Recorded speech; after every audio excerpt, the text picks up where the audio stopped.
Hello বন্ধুরা, আমার চ্যানেলে আপনাদের স্বাগত জানাই। আজকে আমি ইলিশ ভাপা রেসিপি শেয়ার করব। কি প্রসেসে ইলিশ ভাপা রেসিপি বানাই সেটাই আমি দেখাবো। প্রথমে 3 পিস ইলিশ মাছ নিয়ে নিয়েছি। লবণ অল্প করে দিয়ে দিলাম সামান্য, এবং হলুদ দিয়ে দিলাম 1/3 চা চামচ। দিয়ে ভালো করে নুন হলুদটা মাখিয়ে নেব মাছেতে। এখানে মাছে নুন হলুদ মাখিয়ে ম্যারিনেট করে রেখে দেবো 10 থেকে 15 মিনিট।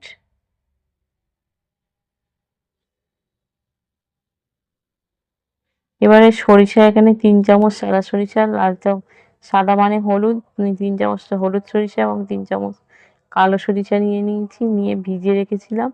এবার ছেঁকনিতে নিয়ে ভালো করে ধুয়ে মিক্সচার গ্রাইন্ডারে দিলাম। এবার দুটো লঙ্কা দিয়ে দিলাম, আমার গাছের লঙ্কা, কুল লঙ্কা, কুল ঝাল। অল্প একটু লবণ দিয়ে দিলাম, সরিষার তিতো ভাবটা থাকবে না এই লঙ্কা এবং লবণ দিয়ে বাটলে। বাটা হয়ে গেছে, মিক্সচারে গ্রাইন্ড করা হয়ে গেছে। এরপর আমি জল দিয়ে ছেঁকে নেব।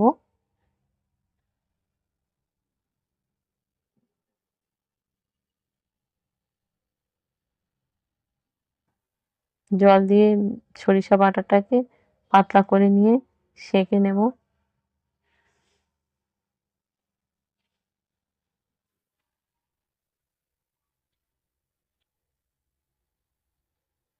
বন্ধুরা, আমার এই রেসিপিটি যদি ভালো লেগে থাকে তাহলে একটি লাইক দেবেন, এবং পরবর্তী নিত্য নতুন রেসিপি পেতে আমার চ্যানেলটিকে সাবস্ক্রাইব করবেন। বেল আইকন প্রেস করতে ভুলবেন না।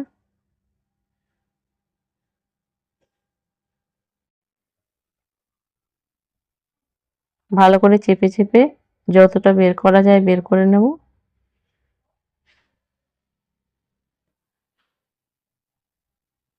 এরপর এই মিশ্রণে, সরিষা বাটার মিশ্রণটায় জিরের গুঁড়ো দিয়ে দিলাম, জিরার গুঁড়ো 1/2 চা চামচ দিয়ে দিলাম। ধনিয়া গুঁড়া দেব, ধনিয়া গুঁড়া 1/3 চা চামচ দেব। দুবার করে দিচ্ছি, ধনিয়া গুঁড়ো তো দুবার করে দেওয়া হয়েছে 1/3 চা চামচ পরিমাণে। এবং মরিচ গুঁড়া দেবো 1/3 চা চামচ।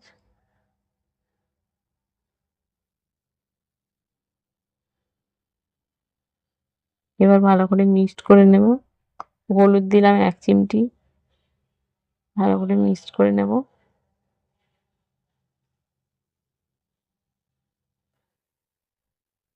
এই টিফিন বক্সটাই আমি ইলিশ মাছ ভাপাতে দেবো, তাই একেবারে এটাতেই সব মশলা দিয়ে মিক্সড করে নিচ্ছি।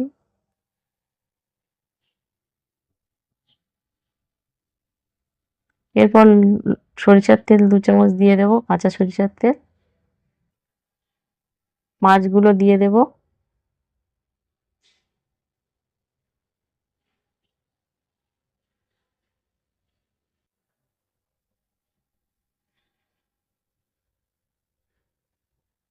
এরপর ভাপাতে দেওয়ার পালা।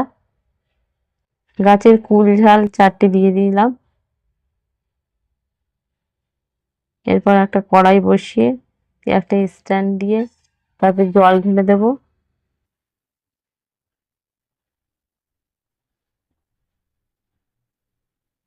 এরপর জলটাকে ঢাকনা চাপা দিয়ে কিছুক্ষণ গরম হতে দেব।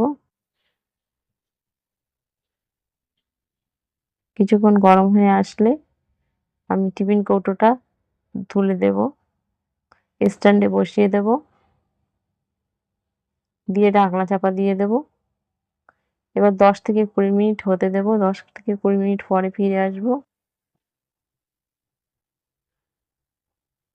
তো বন্ধুরা, আমার ইলিশ ভাপা রেসিপিটি কেমন হয়েছে কমেন্টে জানাতে ভুলবেন না। বাড়িতে বানাবেন এবং কমেন্টে জানাতে ভুলবেন না কেমন হয়েছে।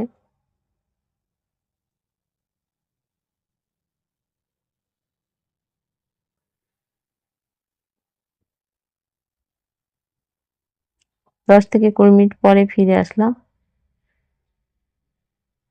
টিফিন কৌটোটা তুলে নিলাম।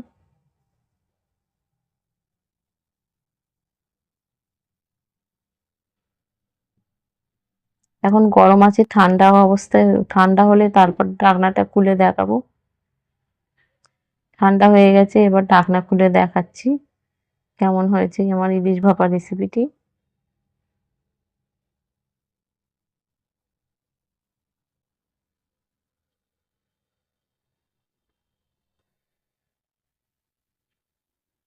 একটা চামচে করে তুলে দেখাচ্ছি কেমন হয়েছে। কত সুন্দরভাবে ভেপে গেছে। দেখুন মসলা মাখো মাখো হয়ে গেছে। তো এইভাবে খুব সহজেই বাড়িতে ইলিশ ভাপা রেসিপি বানিয়ে নিতে পারেন। তো ভালো থাকবেন, সুস্থ থাকবেন। পরবর্তী রেসিপিতে আমার সঙ্গে আবার দেখা হবে। ধন্যবাদ।